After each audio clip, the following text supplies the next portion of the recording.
The Carleton College Convocation program is a weekly lecture series that brings fresh insights and perspectives from experts in a variety of fields.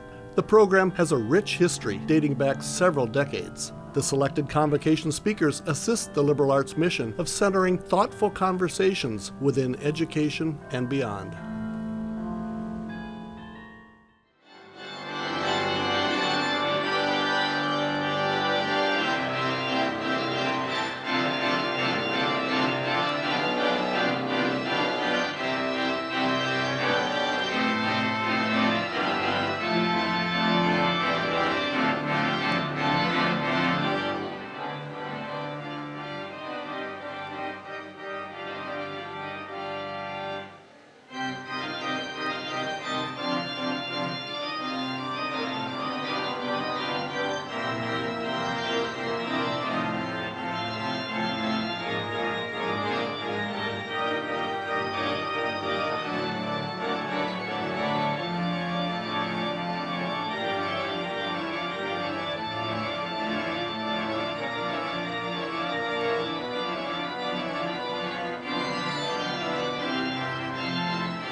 Good afternoon, everyone, and welcome to Opening Convocation. Welcome to the start of a brand new year. My name is Skylar Vogel. I am your college chaplain and Carleton class of 2007. It is so good to be back with all of you. I hope you had terrific summers, no matter if you spent it traveling to your hometown, traveling the world, working a job, doing research here on campus, or simply resting after a rigorous academic year. We want to give a special warm welcome to our first year, the class of 2029. And welcome to Carleton.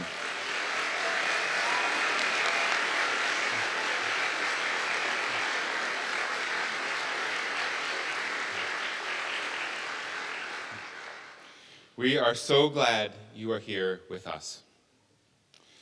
Now, college is many things, but it is always filled with ups and downs, learnings and changes. Know that regardless of what awaits you this year, we are all here for you, ready to journey alongside you through thick or thin, and that you are never alone. This is a community here at Carleton that takes care of each other. The 4 years you spent here as students is special.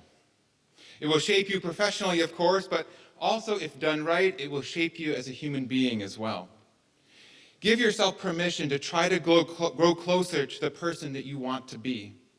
Explore the hard questions that matter most, questions of meaning and purpose and connection, which will, in the end of all things, be how you measure the value of your life. This holistic spirit of Carleton is all the more important as our world is changing around us.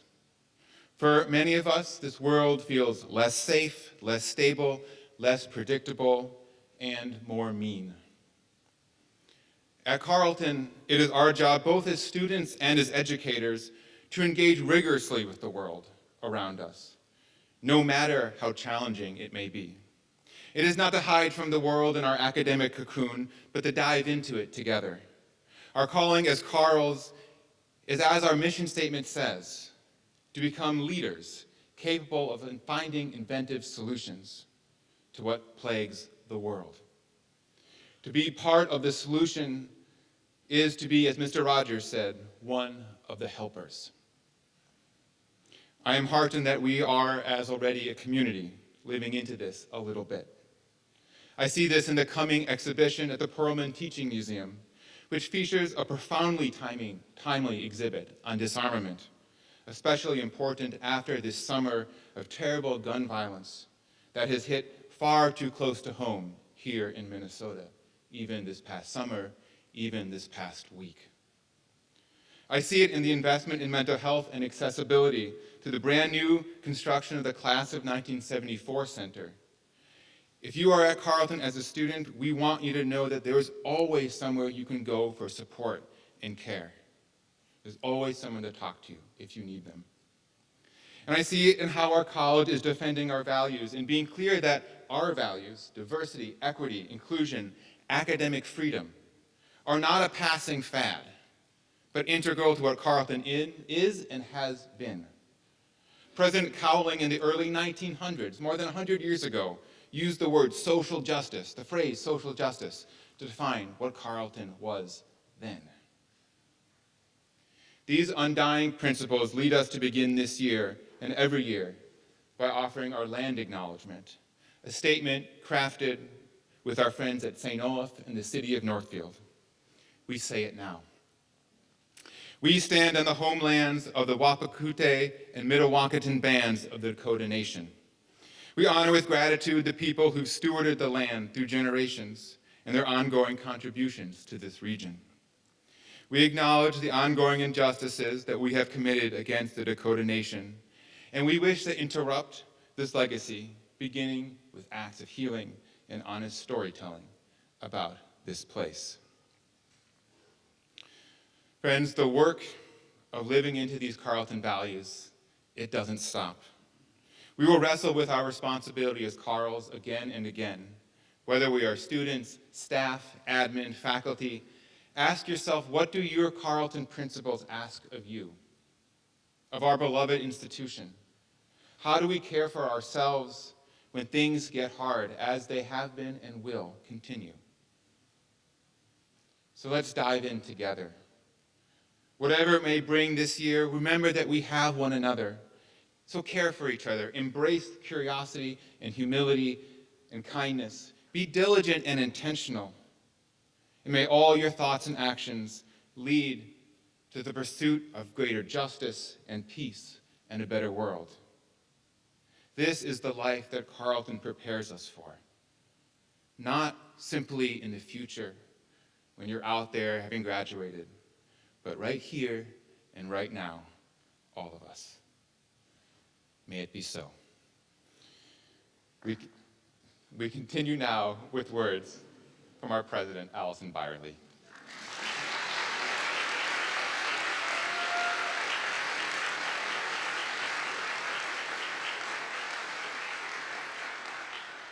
Thank you, Skylar, for those lovely words. Welcome and welcome back. It's wonderful to see so many faculty, staff, and students here today, and a special welcome, of course, to the class of 2029. I enjoyed having a chance to greet all of you at Nutting House over the weekend and hear a little bit about your experiences and your interests and your excitement for the year ahead. In talking with many of you about your first impressions of Northfield, I did note a common theme of surprise at finding Minnesota a little bit warmer than you were expecting. That will change, don't worry. You'll see a little cold weather before too long. But it was wonderful to get a chance to see so many of you and hear about the many different pathways that brought you here to Carleton.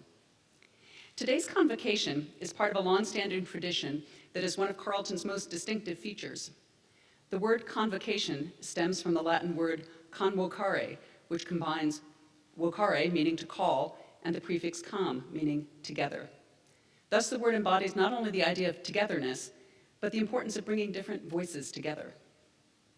Many colleges open the year with some sort of ceremonial convocation, but at Carleton, what we call convocation is a weekly occurrence that reflects our strong commitment to academic inquiry and to learning in community. We've set aside open time in the college calendar every Friday to create opportunities for the entire community to gather and hear a talk or program that provides a shared basis for intellectual exchange and ongoing dialogue. Carleton's continuing commitment to creating this shared space for discussion is a core aspect of its identity as a place that values open intellectual inquiry and robust debate. Faculty will model that openness of inquiry, and they'll expect you to do the same. This means that there may be times in a classroom discussion that you find yourself defending a view that's not held by all of your classmates, or times that you'll hear others, a fellow student or a visiting speaker, or even your professor, make arguments with which you disagree, perhaps even share opinions or beliefs you find disturbing. The ability of members of a college community to express differing views honestly and openly, known as academic freedom, is fundamental to the learning environment we seek to create at Carleton. And it's one of the most critical skills we hope you'll take with you when you leave here. At the new student welcome event that the first years attended last Tuesday, I noted that bringing diverse voices and experiences together is an important part of the educational experience at Carleton. We believe that students thrive when they feel a sense of belonging that allows them to bring their whole selves to the process of learning, and we believe that the entire community benefits from creating a community of diverse backgrounds, experiences, and perspectives. I believe it's important to name academic freedom and diversity as educational values because in the face of many pressures on colleges and universities to reconsider particular policies and practices, being clear about why these values are important to the education we offer is our strongest defense. At this moment in time, there's another area that demands institutional self-reflection from colleges and universities. The rapid evolution of AI, or artificial intelligence, has raised lots of questions about the role and even value of higher education in a world in which many information and communication-based tasks might be done differently in the future. Here at Carleton, we've been working hard as a community to educate ourselves about AI, not just students, but faculty and staff as well. Last year was designated the Year of AI Curiosity and included many dozens of workshops, seminars, and lectures on topics relating to AI, ranging from the practical to the theoretical and the ethical. We're calling this year the Year of AI Experimentation, recognizing that familiarity with specific tools, as well as the practical and ethical questions associated with their use, will help guide our decisions about whether and where they can be helpful. In the face of predictions that AI technology will necessarily lead to a diminishment of the rigors of education, or atrophying of the skills that we hope students will learn in college, I think it's helpful to remind ourselves that changes in media and technology have always impacted how we read, write, think, and learn. For example, there's a lot of concern about people, especially young people, reading fewer long printed texts and reading more online. Now, I'll admit that as a professor of English literature, whose academic specialty is in fact long 19th century novels like Great Expectations and Jane Eyre, I would be sorry to see terrific stories like that classified as TLDR. But it is important to recognize that the history of reading over the last 200 years includes many continuities as well as changes.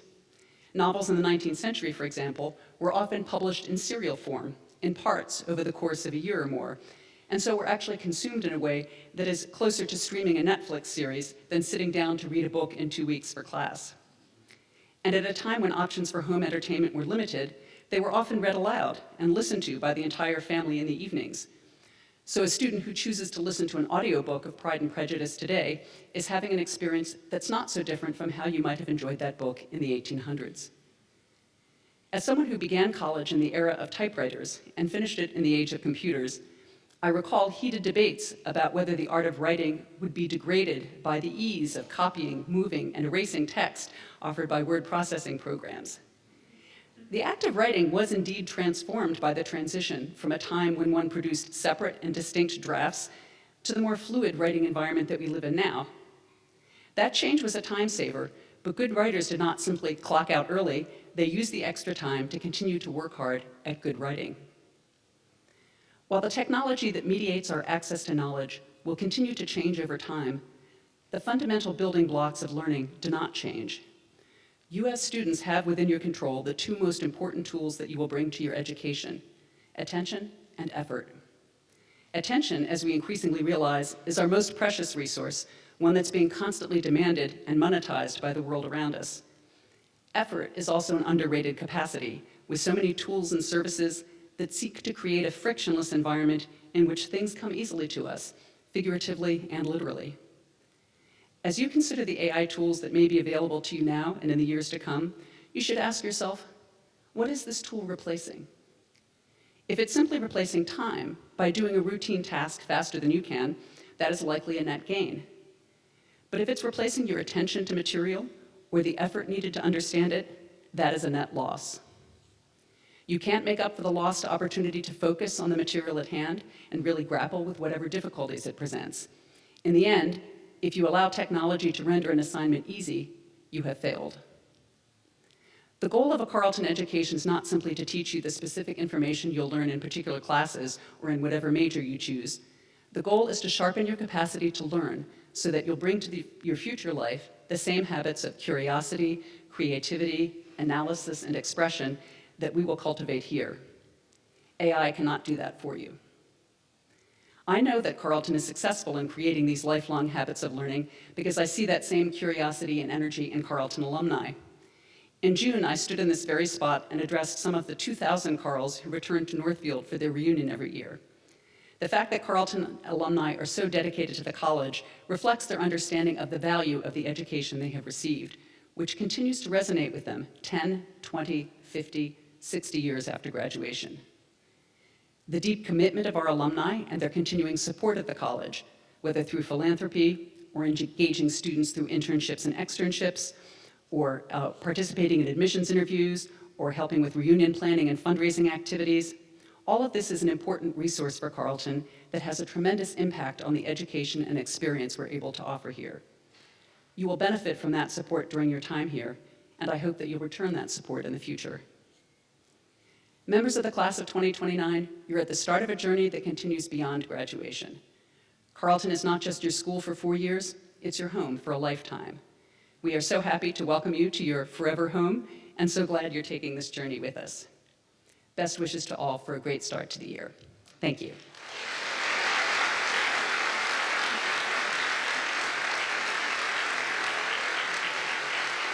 Thank you. Thank you. Now we turn to our keynote speaker. Today's speaker is Raul Raymundo, Carleton class of 1987. Raul's work is rooted in his understanding of the challenges and strengths of working class and immigrant families. After earning a BA from Carleton, he returned to the Chicago neighborhood where he grew up and co-founded the Resurrection Project, or TRP, with seed capital of $30,000 from 6 Chicago area parishes in 1990. Since its inception, TRP has leveraged this capital into over $800 million in community investment that has impacted thousands of individuals and families through housing, immigration, education, and economic mobility in Chicago's Southwest Side, primarily Latino neighborhoods, and western suburbs. Under his leadership as CEO, TRP has seamlessly blended community development, community organizing, delivery of human services, and advocacy to build healthier and more engaged communities. Mr. Raymundo currently serves on several national and local boards, including as co-chair of the American Business Immigration Coalition and chair of the board of the National Association of Latino Asset Builders. He also serves in board roles for organizations focused on early childhood development in underserved communities, challenging social, economic, and political barriers faced by the Latino community, advocating for criminal justice reform, providing local health care, and building community coalitions to address poverty, violence, and homelessness. He's also very active on several national and regional bank advisory boards. Mr. Raymundo and TRP are the recipients of numerous awards and recognitions. He's a Leadership Greater Chicago Fellow and has mentored many leaders who now serve Chicago and the state of Illinois. In April 2024, Illinois Governor J.B. Pritzker awarded Raul the Order of Lincoln Award, the state of Illinois' highest honor for professional achievement and public service. In addition to his community involvement in Chicago, Raul has been very engaged in service to the Carleton community, including as a member of the Multicultural Alumni Network, as president of the Alumni Council from 2000 to 2002, and most recently as a member of the Board of Trustees from 2021 through 2025. In 2012, he received a Distinguished Achievement Award from the Carleton Alumni Association. Raul's Carleton classmates, in nominating him for the Alumni Achievement Award, presented this apt depiction: a community-minded risk-taker with a passion to propel others towards active civic participation. That's Raul Raymundo. Please join me in welcoming him back to Carleton.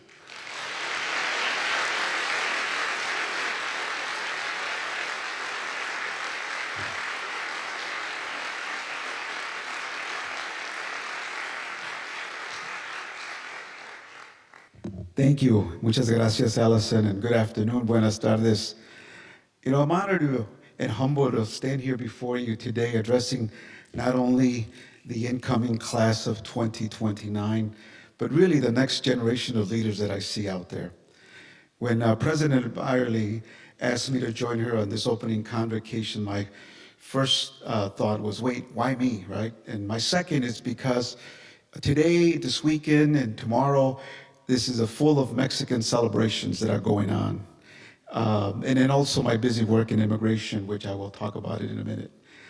But I am here because of the important role that Carleton has played in my life's roadmap. I have faith that it will do so in you as well. You know, at birth, everyone, or most everyone, begins with the same innocence. But of course, not everyone's environment is the same when they begin. In your early years, the roadmap charter for you is limited with choices. In other words, you don't make many of the decisions impacting your life. Your parents, your loved ones, older siblings, teachers often decide for you. But here's the thing, what's most important is that they also model for you a roadmap that you might end up on that includes positive values, faith, service, and perseverance. Clearly, everyone's realities on their journey are different depending on their circumstances. But know that as adults, you have now the opportunity to make decisions on what kind of roadmap you want to design for yourself based on your values, experiences, relationships, influence on others that you will get here at Carleton.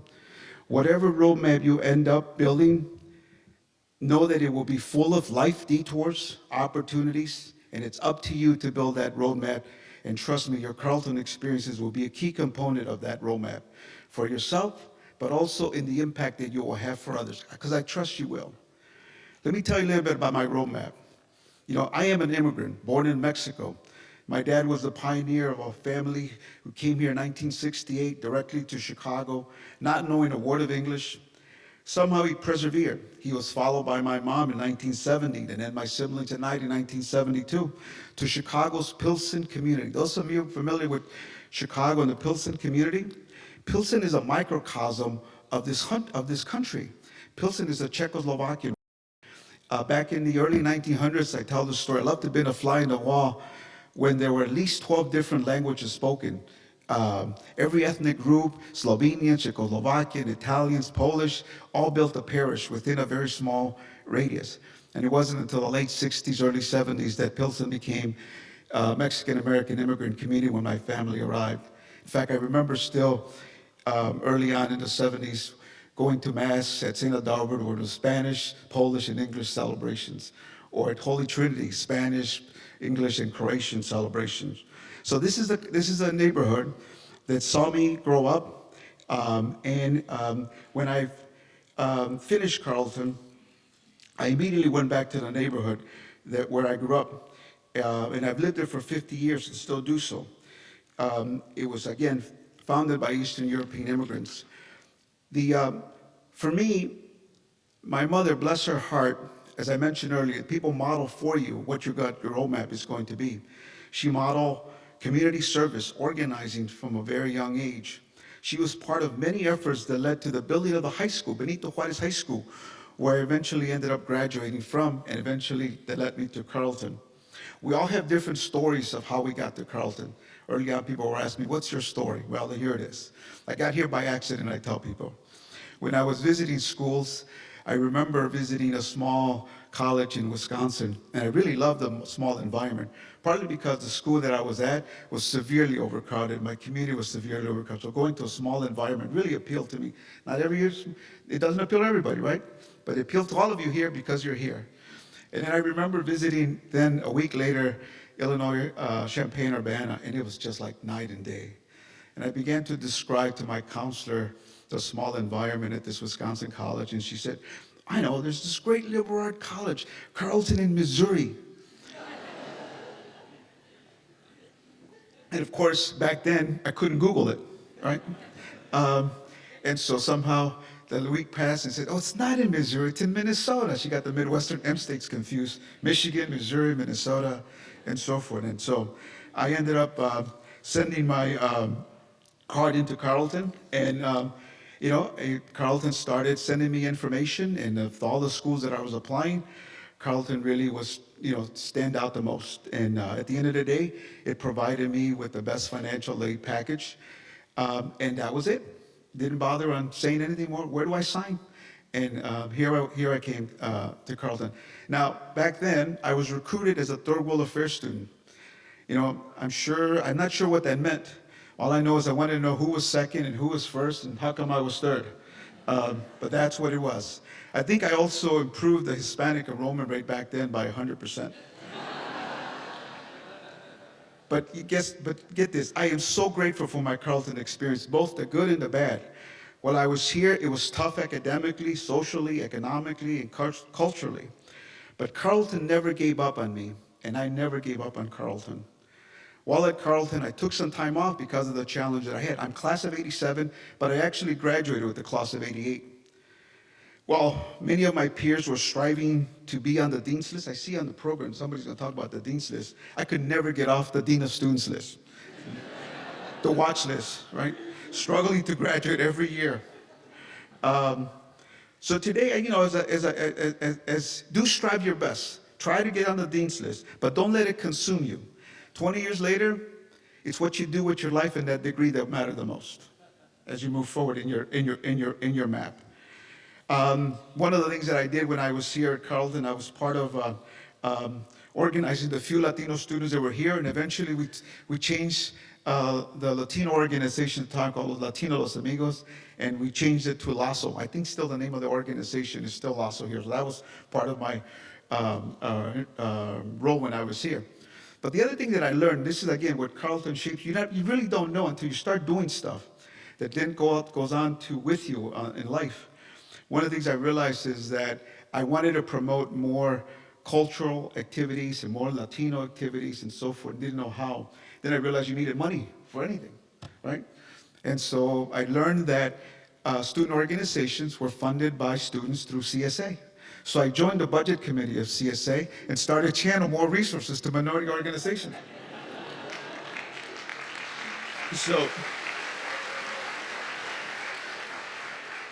My goal again was on campus to promote more cultural activities for Latinos in the rest of the campus, and I'm glad I did. You know, when I came back, when I come back to campus, and I'll share this with you, is that my Carleton education came from 3 areas, and now there's a 4th one, which I didn't experience.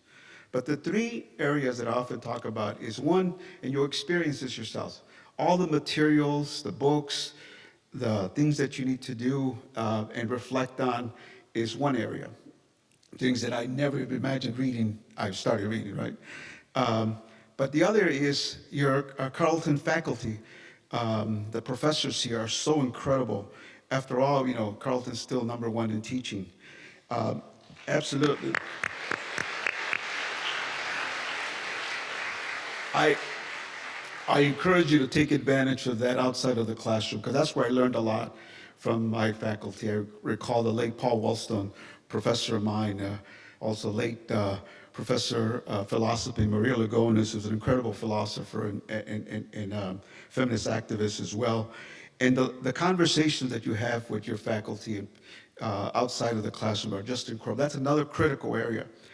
But also the third area, and I think just as important or even sometimes more, is from you, your peers, your classmates. The Carleton community is very important. Combine all those 3 and you'll begin to build your own roadmap. The 4th one today that I didn't experience and President Avila was talking about is the internet, IA, and all that stuff that's going on. My only advice to you is be intentional about what you're learning in the internet. Don't let those crazy algorithms take you down a rabbit hole. I know it won't, because you're Carleton. You're going to be able to decide what's the right message and what's the noise that's out there. But it's important. It's part of who we are today, and that's going to be part of your Carleton education as well. In addition to, you know, the things you're going to read, the things, the faculty you're going to engage with, and your peers in the Carleton community is very critical as well. You know, I know that diversity is very important, as President Ivan. This is a critical goal for her, critical goal for the college. And it's very important because over the years, many alums, faculty, administrators, and students have played a role in strengthening Carleton's diversity, the diverse environment. I know that this is, again, an important goal for the college. And I know that all of us have to play a role in this in one way or another as we continue. But it's very important that all of you challenge yourself to get outside of your comfort zone to speak somebody that's different from you. Not just among students, but among the Carleton community as well. A quick story, I remember I was in, I think at one of the lunchrooms, and I started engaging a conversation with a custodian worker of Carleton back then. And I don't know how the conversation began. I was just relational. And he said that I asked him about Carleton and the environment. He said, it's too big. It's too overcrowded. I'm like, what? You know, my neighborhood is much bigger than that, where I was coming from. And then I asked him where he was from at that time. He said, Dundas. Well, how many people in Dundas? 250 people. Right here we have 10,000 people in Northfield, Carleton, right? So it really it depends on the perspective that you're dealing with. But again, I can't underestimate the importance of DEI efforts. I think that's what makes this college tremendously. DEI efforts are very important, not just in economics, not just in geographic, not just in intellectual curiosity, not just in backgrounds, but yes, of course, in race. Diversity is critical to the world that you're going to go into and you live in, and that's very important. I really commend Carleton for continuing to lift that up. I want to share a little bit just quickly of my lessons learned as I continue my roadmap that Carleton so was instrumental in helping me shape that. For starters, you know, I'm a perennial optimist and I'm blessed to be here. I know there's a lot of challenges in the world. I know there's a lot of issues in the world, but I know that history is our side and things will get better, especially if we work together. You know, after Carleton, you heard my story a little bit. I moved back to the neighborhood I grew up in, and I went back to Pilsen, and I started graduate school. And in Pilsen, adjacent community was Little Village. My parents had moved that over to Little Village. And every time I went to visit my mom, she'll ask me one question. Mijo, ¿ya fuiste a misa? Son, did you go to mass already? I'm like, quiet, right? And I knew that if I said yes, she would ask me the second question. ¿Qué dijo el padre? And what did the priest say, right? You can't lie to your mom. So I did go, fall of '88, and I remember the pastor preaching from the pulpit about a young man who had been shot across the street from the church, and was asking, what are we going to do about it? Are we just going to pray and pray that the problem goes away? We're going to do something about it. It's like, whoa. That really kind of really lifted my spirit and my faith. And what he was doing is challenging me, how do you put your faith and values into practice? I had classmates who never made it to their 18th birthday at Benito Juarez High School. So it was very emotional for me and challenging me to do so. And Father Charles Dom, bless his heart, still with us, continue to challenge me to get involved in the community. One thing led to another, and before I knew it, I started organizing, and other folks as well, to how do you address challenges in the community, issue of violence, which is, I know it's top of mind right now. As we heard earlier about the comments. First of all, I just want to be clear. We should never condone political violence or violence of any kind. We need to continue to build safety and safe communities. When I started the organization, our vision, and still is today, challenging people to act in their faith and values. 35 years later, I'm still not done. I'm still energized to do this work. But I will tell you that I have an inside joke with my staff, being the class of 1987. Then 2 years after college, starting this organization, I tell people that I was 6 feet tall, 40 pounds younger, and no white hair. Everything but the 6 feet tall is true. And my life as an organizer has taught me several key lessons, which I want to share briefly. Hopefully it'll help you also and guide you. Building genuine relationships is critical to everything that you will do. That is one lesson I learned when I was here, didn't know that I was learning it, and when I left Carleton. It's hard work, challenging yourself to get out of your comfort zone, go have coffee with somebody, go visit somebody, and really sit down and share yourself and let them do the same. You will begin to then learn what people's self-interests are. And by the way, self-interests are never stagnant. Today you're an incoming class, your self-interest is such, by the time you graduate, it might be a little bit different. By the time you go on in life, it will be different. But that's why it's important that you continue to relate with people to understand what those self-interests are, because that's what helps you then to begin to put together collective interests to address the challenges that we're facing. And that's how we approach our work early on in the organization. I learned very quickly that people on the other side of the neighborhood had the same common self-interest as I did. And then we began to come together and began to put together plans to address some of the issues that we're facing in the community. And I say issues because the second lesson learned here is that you have to distinguish between what a problem is and what an issue is. Sometimes we want to take on the problem. The problem is too big. The problem of violence, the problem of immigration, the problem of education. But what within those problems can you convert it into an issue that you can do something about? And that's how we approach our work. That's what we did early on by getting people together. The issue of violence, we couldn't solve it, but we started figuring out how to close down the hot spots where the drug dealers were, how to close down bars that were creating violence, and so forth. So we took that problem and converted it into an issue that was doable, winnable, achievable. And that's important in terms of guiding principle as you continue to do your work. And we're still doing that. Sometimes, again, the problems are too big to solve, convert it into an issue. But you only are going to be able to address that issue if you do it with others. You can't do it alone. So build alliances, relationships are very, very important. The other lesson learned is how do you build both tangible assets and non-tangible assets? Too often we talk about the problems. Too often we talk about the needs. Too often we talk about the challenges. And not enough of what's also good in the community. That's another lesson learned. In my neighborhood, I mentioned earlier, 12 different languages, 12 different churches. So guess what? The churches were tangible assets. The geographic location of the community was a tangible asset. And then equally important is a non-tangible asset. The culture, the language, the values, the spirit of the community. I think that's true anywhere you are. Here at Carleton, The institution here is a tangible asset. The non-tangible asset is all of you here. And what you can do together, not just focusing on the needs and problems and challenges, but how do you build also on the assets that exist so that you can address the challenges that are out there. The other lesson is be agile, be ready to deal with crises that sometimes we don't control. We've been through many, financial, most recent COVID, and I think we're going through another one. The only difference with this one and the previous one is that I kind of knew very quickly what the bottom was of that previous crisis. This one, still unclear what the bottom is because so many things are going on. But we are taking action. We're being responsive, not reactionary. In Chicago, you've heard the news, immigration is all over the news with mass deportations. And again, we're not going to solve the problem with immigration until we really build a bigger effort. But we've converted it into an issue.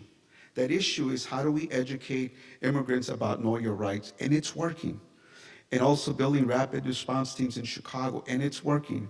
And also building legal services for those that are detained, and it's working. So we've taken that problem, made it into these issues, and being able to address these issues.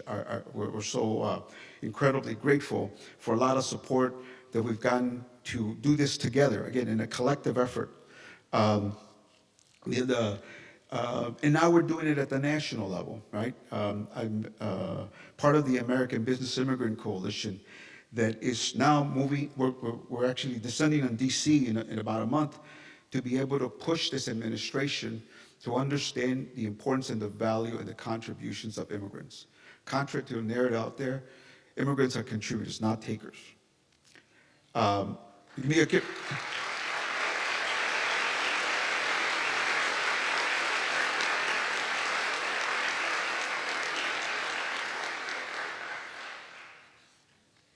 The contribution of immigrants, it's all over the economy, it's all over the social fabric of our country. Just one particular data point that I'll share with you. You know, Hispanics are growing significantly, very young population, 65 million.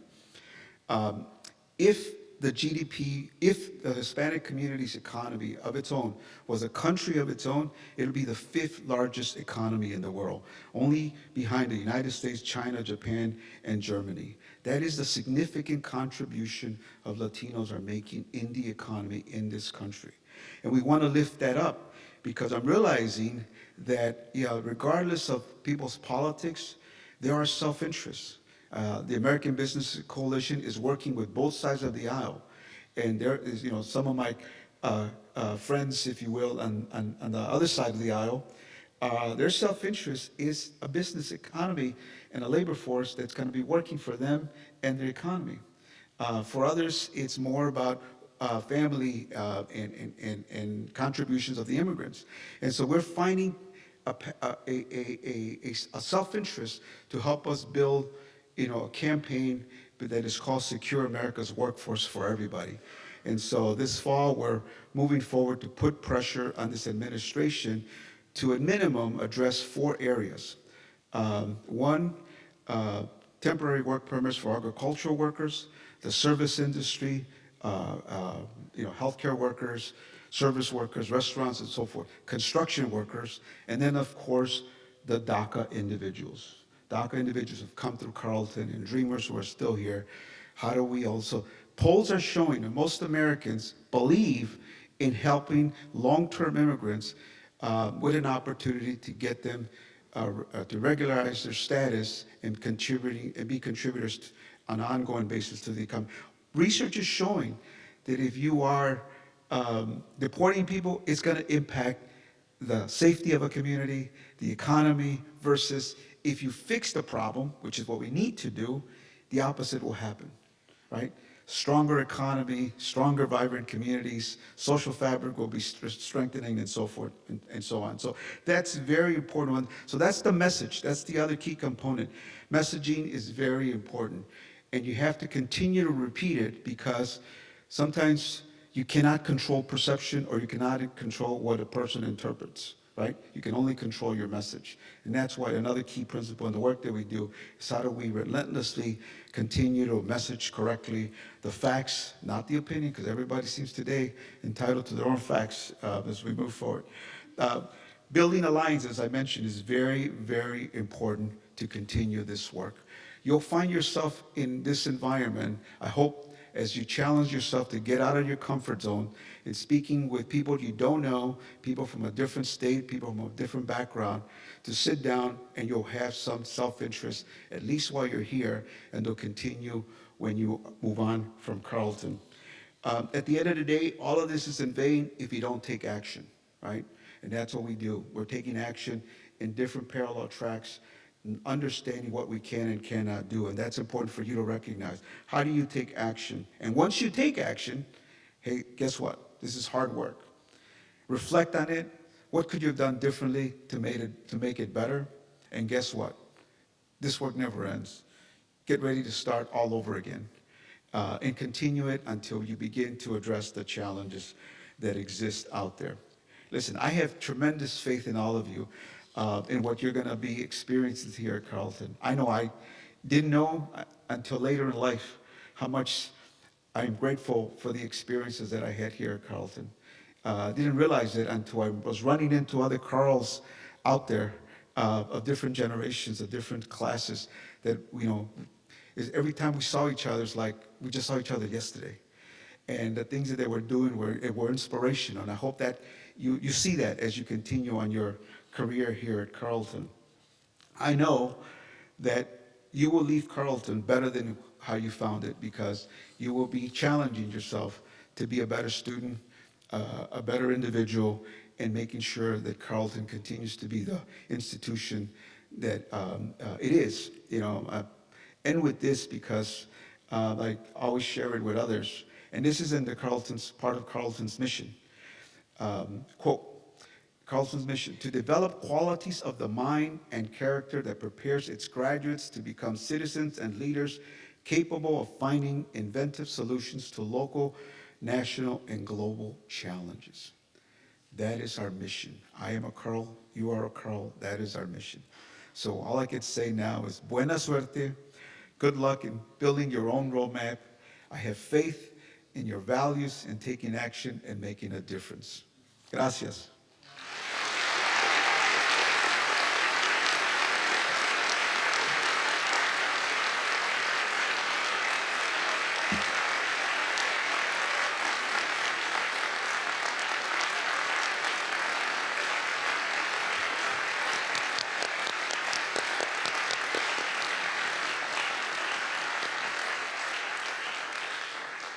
Thank you very much, Raul.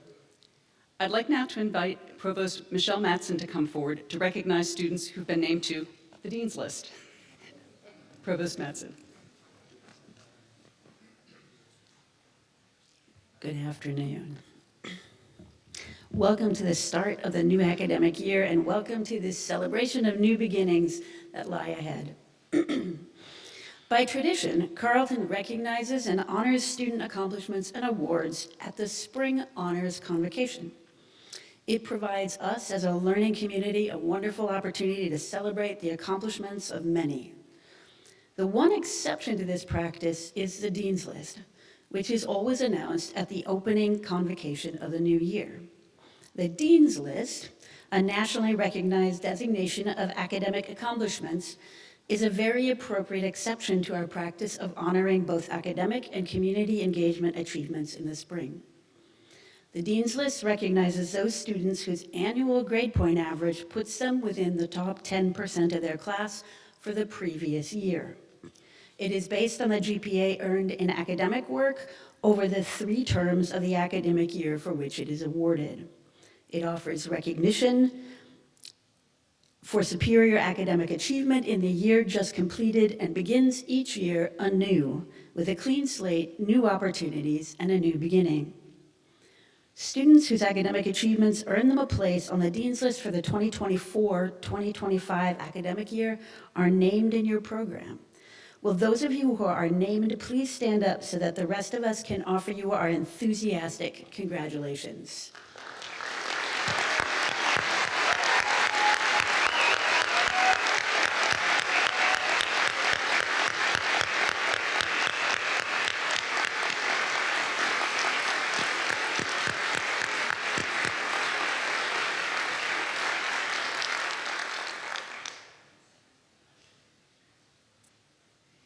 Congratulations to all of those students. I now invite Chaplain Vogel to present the valedictory.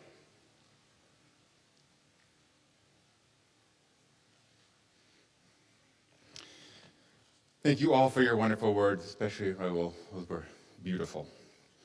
Friends, as we end our time together, let us remember that this is not just a college, but it is a community.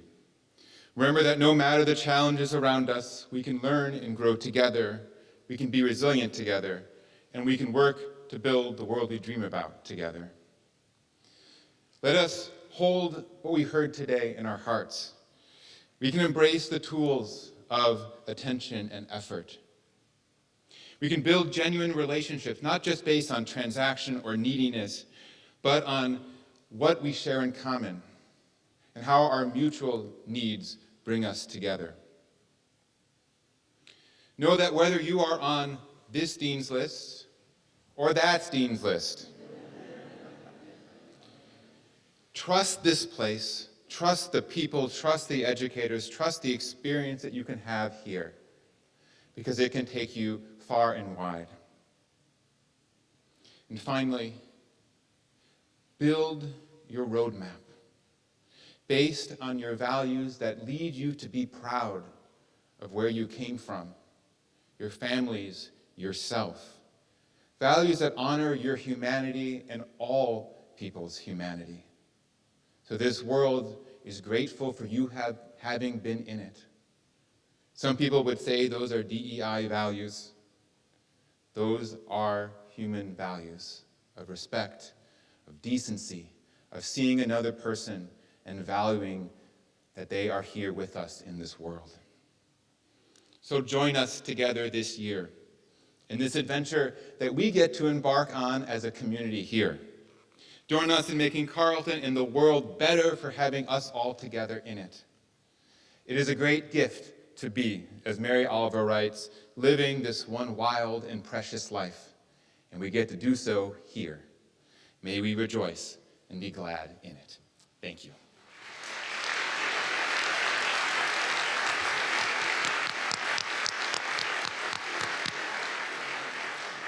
As we end our program today, I'm pleased to welcome Director of Choral Activities, Matthew Olson, and members of the Carleton Choir program to lead us in singing the Alma Mater. They'll sing it through once, and then we'll all join them for a second time. Following the Alma Mater, please remain standing in your seats for the recessional. Thank you.